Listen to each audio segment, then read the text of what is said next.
Good afternoon, brothers. Welcome to episode 8. Yep, episode 8, that's right, of Pod Kappa Tau, the podcast about anything and everything Phi Kappa Tau. Last week we had the Conclave special where we talked to the undergraduate members and the Gamma chapter, the Maxwell winners, as well as the Shadler winner, Evan Marshall. This week we're going to get back to the grind of getting to know people at the executive offices as well as their jobs, where we continue this week with the success managers. That's right. We now have 3 success managers working for the fraternity, and we'll take a look into each of their positions. So sit back, relax, and enjoy these interviews with Alex Haller, Drake Berlin, and Jacob Breese. So now I'm joined by Mr. Drake Berlin, the newest hire of the Phi Kappa Tau staff. Drake, thank you for coming on. Yeah, thanks for having me. So I don't know if you know this, but you have been a common theme throughout some of these different episodes that we've done with Tristan, Brandon, and a couple other people. You have been a hot commodity per se because you are now finally the third member of the success manager team. What are you looking forward to in your first year on staff? Yeah, so I think I'm just kind of looking forward to interacting with everybody, getting to know the chapter presidents, getting to know different chapters around the country, but more specifically in my region. So yeah, just pretty much just getting to know everybody and getting familiar with the offices. And have you already started to have some of these calls to tell your chapter presidents like, hey, I'm your new success manager since you now have the Northeast region? Yeah, absolutely. I've been in touch with a lot of the fraternity sorority life advisors. I think I've had a phone call with them every day. Today I had 4, for example, which is nice, getting to hear the kind of the offices on their campuses, kind of viewpoint. And then in regards to the presidents, they've been really cool. I got to interact with some of them at Conclave, which was really fun. And I'm really excited to just kind of get to know them as people and really just kind of have that back and forth that we like to have. So. And one of the bigger things with having the Northeast region and switching to a regional model is that you'll be able to get to travel, whether that be to visit the fraternity sorority life offices or do building men of characters or recruiting men of character retreats, stuff like that for whatever the chapters need. Are you excited to potentially get on the road and also get to see kind of grassroots style the colleges and what the chapters have to offer on each campus?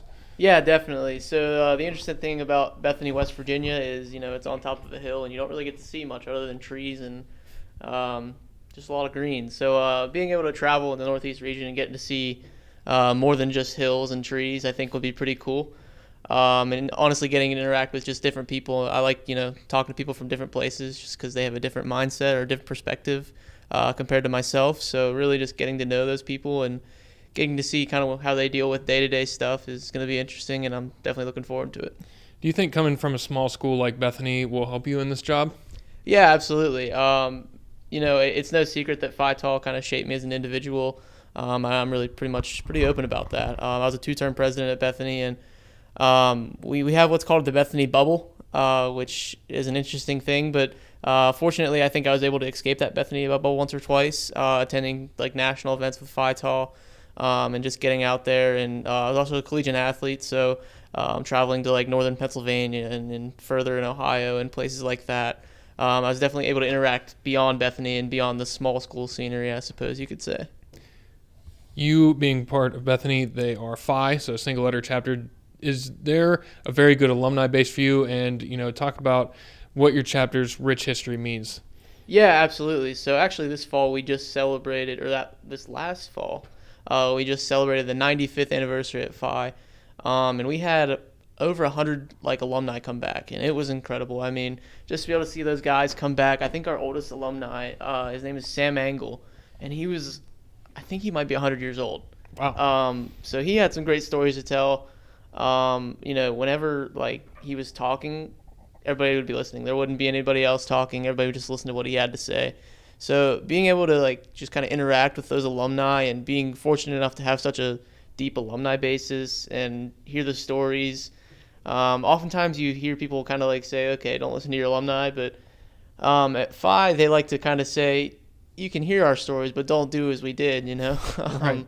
They really like to kind of play that role as an alumni and really give you their perspective and really help you out with their time and their money, fortunately. So. Well, I'm sure there's no shortage of stories, that's for sure. Yeah, no doubt. Seeing now on the national level, now that you work for the offices, one of your alumni that's kind of very well known in the Phi Tau community is John Sayers. When you see him around at national events as well as helping out with different things, does that kind of bring a sense of pride to you that you have somebody from your chapter also helping on a national level? Yeah, absolutely. And the even cooler thing is that he's literally the exact same person, like at Bethany in our house, than he is at like a Phi Tau convention.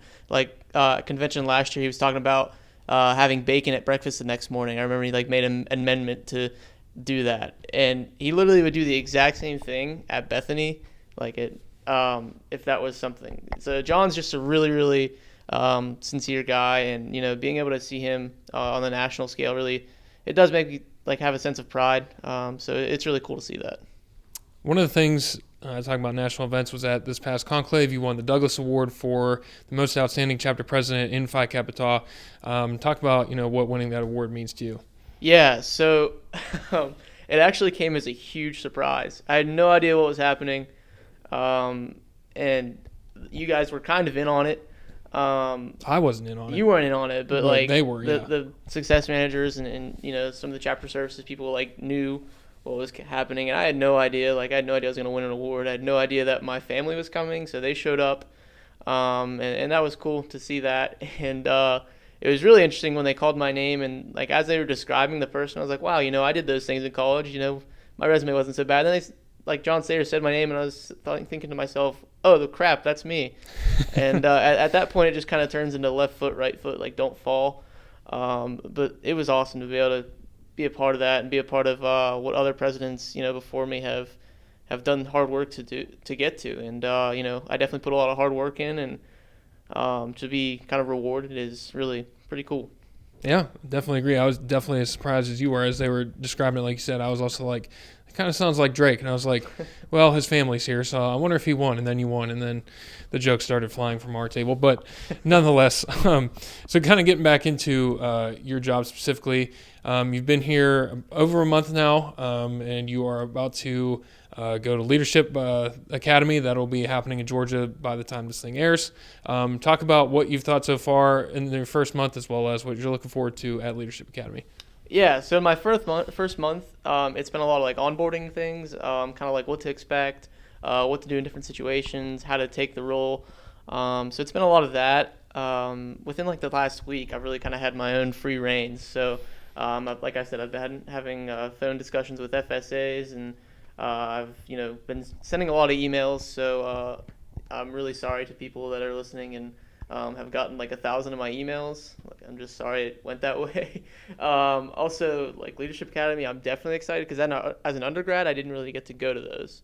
So I'm definitely looking forward to getting to attend a Leadership Academy from this perspective, and getting to facilitate is really, really exciting. So I'm really looking forward to Leadership Academy, and definitely excited.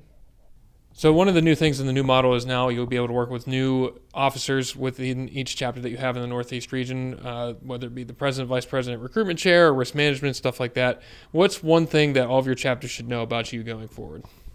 Yeah, so I'm pretty much a relatable guy.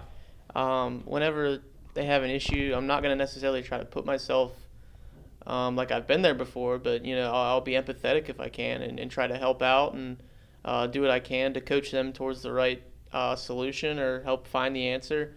And I've actually like dealt with some of their situations that they're dealing with. And one of the cool things about attending these national events as an undergrad is you get to interact with other chapters and realize, wow, they're not that much different than our chapter. They're going through the same thing. So you get to interact, and I've done that like as an undergrad, so I have that experience, and just a different kind of perspective, I think, is kind of what I bring to the table as well. Well, Drake, I can tell you're definitely excited for this next upcoming year, as well as everybody else is, because, like I said, you've been a hot topic throughout the weeks of the podcast, as well as your hiring was a very big step for our chapter and the chapter services team for providing for our chapter. So with that, thank you very much for coming on, and hope you enjoy your first year. All right, thanks for having me. Alex, thank you for coming on the show today. Thank you, Zach, for having me. I really appreciate it. Glad to have you back in Oxford. So Alex, for some that do not know, you have prior experience to being a success manager for the fraternity. You're also an intern. What was the internship experience like for you? Man, honestly, it was a great experience to kind of open my eyes to maybe what I wanted to do for the rest of my life, or maybe the next period of my life. I was able to kind of see what people did on staff, so it wasn't just the whole, hey, what's Nationals doing? It was more or less just getting a kind of deeper understanding of what we do on a greater scale, and I definitely enjoyed every bit of it, other than sleeping in the basement on a twin size mattress. So other than that, I think the internship experience offered a lot, which is why I am now a success manager, as you can see, senior success manager. But yeah, no, it definitely did a lot for me, and I'm glad I took it. Got to throw the name change in there, but talk about now. You applied to be a success manager. How did you find out about the position, as well as are you enjoying it? So as you mentioned, I am not the first Zeta Lambda to be interviewed for this podcast. Brandon Lewis, who is my supervisor now, the associate director of chapter services, as some of you may know, is one of my chapter brothers, and he is now my supervisor, actually. And I took the internship. He didn't hire me. It was actually Tristan Conroy who hired me.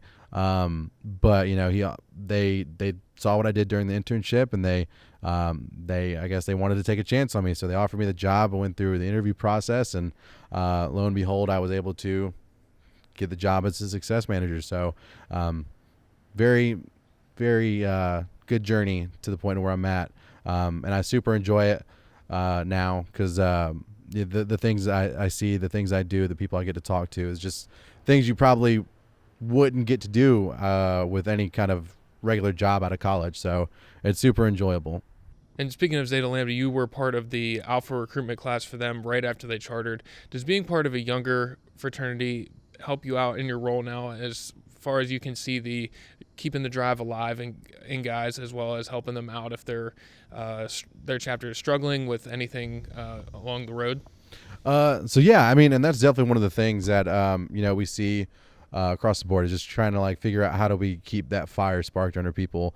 And that's definitely one of the things that we kind of experienced in my undergrad experience, was that kind of that post charter slump. And it's just what are we pushing to get to, and what are we striving for at this point after the charter? And it's more or less just trying to figure out what you want to see, what growth you want to experience. And sometimes it's aligning those goals with the Board L challenge, or seeing the way things are going on your campus and wanting to kind of break that mold or kind of excel in those areas. So it's all dependent on what you want to do, and exactly how you want to see the chapter grow. So I think getting that post charter slump was kind of a good thing in my experience, because it kind of opened up my chapter's eyes a little bit. And I think we kind of wanted to, once I stepped into my role as vice president, and Colton, who is also on staff and at the Zeta Lambda was the president, we kind of had a vision, knew where we wanted to go, and kind of took it from there. And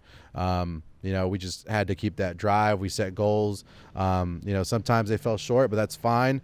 Now you know what you need to do to get them next time. And I think it's as simple as that. Whenever you talk about that post-charter slump, or you want to talk about, staying motivated, it's just what you want to do and how do you get there, and clearly outlining those goals. And I think that kind of applies to how we do things on the success management team, is, clearly outlining those goals. How do we get there? Creating a game plan, and, keeping people accountable and making sure everyone's pulling their weight. So that right there in itself is, I think, a really good experience of how I was able to experience that as an undergrad, as well as now in my position as a success manager.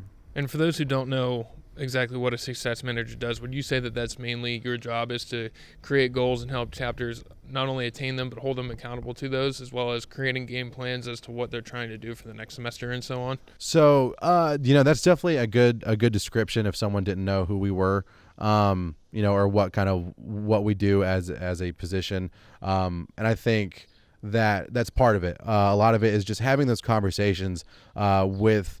At one point, it was solely presidents, but now it's with the addition of the third success manager. Now we're able to kind of broaden our outreach a lot more to be able to talk to vice presidents, recruitment chairmen, treasurers, and see if they're experiencing any issues, seeing if there's anything that they need help with, and using our knowledge and our resources to have these conversations to see if there's a certain spot where they might need a little bit more TLC in, to kind of make sure that they don't experience those problems anymore. And I think that in itself, I think conversations, goal setting, the accountability piece is something that, unfortunately we can't do from, our office or our phone calls.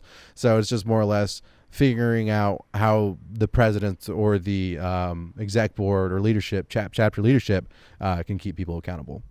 You mentioned the addition of the third success manager. Now there's been a lot of talk with talking with Brandon Lewis and Tristan Conroy about you guys potentially moving more towards a regional conference model. You will now have the southeast region of the United States. Is that something that you look forward to, as being able to potentially be more intentional with your travel, as well as just have a specific area of the United States compared to kind of being all over the place? Oh, absolutely. And this is actually something when we were in talks about adding the third success manager, something I felt very passionate about was adding a little bit more organization to how the success managers kind of operate. And with that, I definitely did the math, did the alignments, did everything I could to kind of make it seem a little bit more reasonable, make more sense to everyone who was kind of looking at it. Was splitting up the success managers chapters by region. And so with that, I was I took the chance to kind of work with our southeast region. And with that, I think it's a great opportunity for me because I actually now work remotely out of Nashville. So I have my hands reach a little bit closer to a lot of those chapters down there. And, I think that'll definitely be able to add to our intentionality to why we travel, when we travel, and what we're traveling for. So I definitely think that being able to do it more regionally is a great opportunity for us to, like you said, travel, again, with a little bit more intentionality. And lastly, why would you say it's important for these chapters to stay in constant contact with the success managers for their future success? That's definitely a great question. There's a lot of reasonings to why that, could be the case or that should be the case. Each campus experience is going to be a lot different. And, each time they run into a situation or a problem, not every solution is going to be the same. And kind of from our position, we like to think, at least as someone who works for the executive office, has seen it, has experienced it, has done it at some point, or at least handled a situation very similar to another campus at some point. And so, if they're ever experiencing an issue or if they just want to talk it out, that's our biggest thing, is we just want to be able to be there for chapter leaders to reach out to us if they just want to have a conversation, if they're having a bad day, or, if, let's say, something's wrong with the budget, like, okay, let's have a conversation. Let's see what's going on. We have a lot of, really, really good guys who are good about it. And, those are some of my best relationships. And I really am grateful for those guys who reach out to me and, have that kind of relationship with me. So it's definitely something I would recommend, is just having a good relationship with your success manager. So, yeah. Definitely agree. I think it's going to be vital for every chapter's success, especially after, all the tools of Leadership Academy and Conclave going through recruitment. It's going to be a big fall for Phi Tau. I'm excited to see what the chapter's do and how you guys are able to help them out with this new model. Well, Alex, I appreciate you coming on the show and being the first interview outside. It's been a lot of fun. Yeah, no, I appreciate it, Zach. Thank you so much. All right, now I'm joined by Mr. Jacob Breese. Jacob, thank you for coming on, even though you are personally now in Atlanta. Yeah, thanks for having me, Zach. Appreciate it. Well, just to dive right into it, you are now a senior success manager. You also got the name upgrade as well, since you've now been on staff for a year. How do you enjoy your first year on staff? Yeah, my first year was pretty awesome and well-rounded. I think it definitely had its fair shares of successes as well as challenges, for sure. And I think I've grown a lot as a person and as a professional, and so I'm excited for what's in store for year two. Do you think that this job as a success manager will lead you to eventually get into student affairs as well as higher education? Yeah, so funny that you mentioned that. I always knew that I wanted to go into some sort of field that involved like helping people. It kind of started out sort of the law focus, and as I've been in this role for the last year, I think I've really realized how much I really enjoy working with this age group of college students, as opposed to like high school or younger.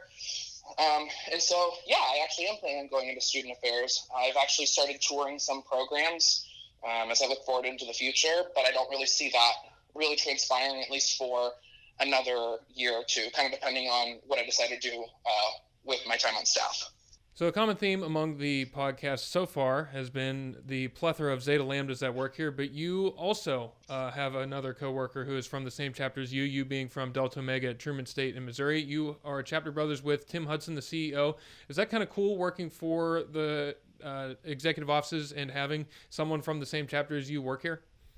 Oh, absolutely. I think it's just always kind of cool to talk about, like, where the chapter's at now versus where it was back when Tim was there, kind of back during the quote-unquote glory days. But what's really interesting is that I actually never had a chance to meet Tim until after I joined staff. The couple times he had come down for some of our bigger events, like our 30th anniversary, I just happened to be out of town, and then when I actually came in for my interview, he was out of town. So I actually didn't really get that full experience of meeting him until I joined staff, but definitely glad to have a fellow Delta Omega guy on staff. Always good to find someone else who likes celebrating Purple Fridays. And yeah, it's a good time. Now with this new regional model that you are using as a success manager team, talk about how excited you are to have strictly just the West Coast, and do you think that this will help you having just a specific region compared to having chapters kind of intertwined and all over the place? Yeah, so to be super honest, in comparison to Alex, who has the Southeast sort of region, Drake, who has the Northeast, I'm kind of the odd man out, so I have everything west of the Mississippi, so not just west coast of the California schools and the Pacific Northwest, but also our schools in, Minnesota, Iowa, Nebraska, Kansas, as well as Texas and Oklahoma. And then, have a little bit there in between with the two schools in Colorado and the two schools in Arizona. So definitely I have a little bit more of an eclectic group. But I think what's really cool about this regional shift is it allows us to really focus on specific issues that apply to those different regions of the country, right? So before, when we kind of had a catch-all of groups from, the West Coast, the Southeast, and Northeast, whenever we were approaching our conversations with them, goal setting as well as like general chapter issues, they very much range across the country, right? But, for example, that primarily in our Southeast region that they have, like, recruitment is big, not only during the fall semester, but also during the summer as well for a lot of those groups. And so that allows, Alex to work with them specifically on those related issues. West Coast, just to put it out there, obviously with a lot of those states having legalized marijuana, there is some conversations around that as it relates to service management policy. And so definitely different conversations that are going on the West Coast versus like the Southeast. So yeah, definitely overall a really good move for the fraternity as well as the chapter services department. Really excited to kind of expand on this position, work with more chapter leaders than just the president, and also just kind of have our loads lightened too. Going from having 41 groups this past year to 28 is definitely more manageable and allows me to be really more strategic when I'm working with each of these groups. And you mentioned working with more officers in the chapter. Talk about what officers now that you're going to be able to work with now that you only have 27 chapters or 28, as you said.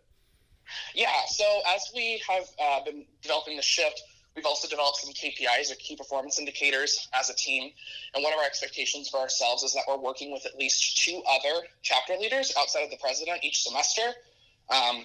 Primarily, we typically will work with vice presidents, treasurers, recruitment chairmen, and risk management chairs or prevention and wellness as the main ones. However, obviously, if a group is very, very philanthropically oriented and they're working on a really large scale event that they really want to, do something new and something never been done before, we might end up working with the philanthropy chair then too. So it's not really just limited to that scope, but we do see that primarily that tends to be the groups that we do work with the most, just based off of the different issues of finances, recruitment, accountability expectations, and then risk management.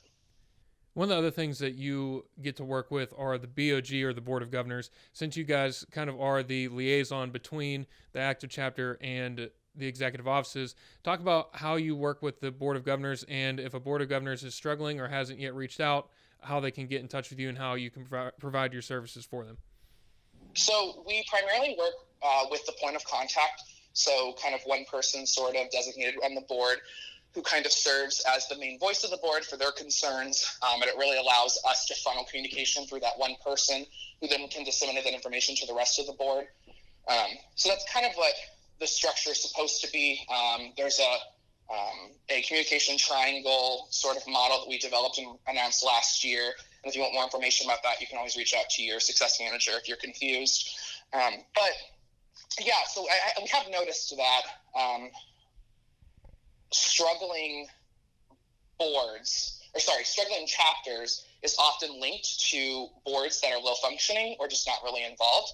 And so we've also kind of realized that with this shift, it's kind of revealed that for some of our chapters as well. And so I definitely see us being more involved in the board recruitment process as well. I know that a lot of boards are often struggling of trying to get new blood on. And one of the resources that the success manager can provide is actually running a report of all living alumni within a certain radius of that area, which then can allow the board to go ahead and start that initial outreach to see if they can get some new people who maybe haven't been involved in the fraternity in a while to kind of bring them back into the fold, recent grads, so on and so forth. So there is definitely ways that we can be of service to the boards outside of just kind of fielding their concerns and making sure we're all on the same page when working with the chapter. But it really just takes that initial conversation with the success manager. And one of the other things that the success manager team started doing this past year, or maybe in the past couple of years, is you have now started having monthly or bi-monthly calls with the FSAs, the fraternity sorority advisors on these campuses, to also get their view on how our chapters are doing. Talk about what those conversations look like, as well as do you think that this is also helping so that way you're informed from their end and not just straight from the chapter? Yeah, absolutely. I think their perspective is so valuable and so important because they oftentimes really much have that boots on the ground that we can't always provide, right? As we only do targeted visits depending on need, which that's also kind of being talked about of the direction that's going in the future as well. As obviously people have expressed that they would like in-person visits, and obviously we've been hearing people's concerns about that and are wanting to address that. So that's just a little bit of an aside. But I think they really are able to offer that perspective of what's going on at the community level, give some insight into campus culture and maybe some of those other elements that contribute to maybe why the chapter is behaving that way. So it's not so much just it's our group that's misbehaving or causing a problem, but maybe it's a campus-wide sort of epidemic or systemic issue. And so without that perspective, without having those conversations, it would be really easy for us to write off and say, okay, well, chapter here is causing all these problems, and we don't see that any other group is having those issues. But through that conversation, we do kind of have a lot of those realizations. And they also, just through their interactions with different members of the chapter, can also just give a little bit more insight into what our actual chapter's culture is as well, as they get a little bit of a piece of that as well. Before last year, we kind of started doing it quarterly, so about twice a semester, but we kind of felt like that was a little too frequent as we weren't seeing a lot of updates, and so we kind of shifted to this idea of once a semester, and then once in the summer as well, as it's kind of like its own time period. And then through developing that relationship, I've already seen the results of that working with some of my other groups, that I had those FSAs reach out and express concerns about a chapter. And so we were able to sort of like nip those issues in the bud before they became, really blown out of proportion and out of control. And so I think that relationship is not only important, like I said, to kind of get that perspective and that insight, but also to build that rapport so we can address those issues before they become a campus-wide level issue. Yeah, I completely agree. I think that the FSA definitely can give a better opinion compared to, just what you might hear from the chapter, because either whether or not they don't explain it well enough, or like you said, it's just an outside opinion, a third party that we can rely on. So that way they can just give us a good insight on what is actually going on and get to the root of the problem, like you said. Yeah, absolutely. I think the more perspectives we can gain when working with each of these chapters, the better off we are. That's with any sort of working with a group of any size or shape or type is, the more perspectives you're able to gather, the better understanding that you have of that overall group of people. Yeah, totally agree. And I'm definitely excited to see what all goes on this year with the addition of the third success manager. I think your department, and you all will have a great fall. I think it's a big time to be a Phi Kappa Tau, and it's a great time to be a Phi Tau because we now have a lot of support in place. And I think that if any of you were to have trouble with anything from your board just to your undergraduate experience, please feel free to reach out to your success managers and make sure that you talk to them because they are vital resources. Jacob, thank you very much for taking time out of your busy day to get on the phone and do this interview with me. Yeah, thanks for having me. Wish me luck as I maneuver the crazy city that is Atlanta. Well, thank you all for tuning into this week's episode. Hope you all get to know a little bit more about them as well as their jobs. Now that we've added a third success manager, I am really excited to see what they're able to do in support of our chapters as well as see how well our chapters flourish with this new system of support that we have here in place at Phi Kappa Tau. So thank you all very much for tuning in, and don't forget to tune in next week. Thank you. Have a good week, and as always, go Phi Tau. We are brothers now and ever, until the day we die. And when that time comes rolling round, and we bid our last goodbye, there is one thing sure and certain: let us bow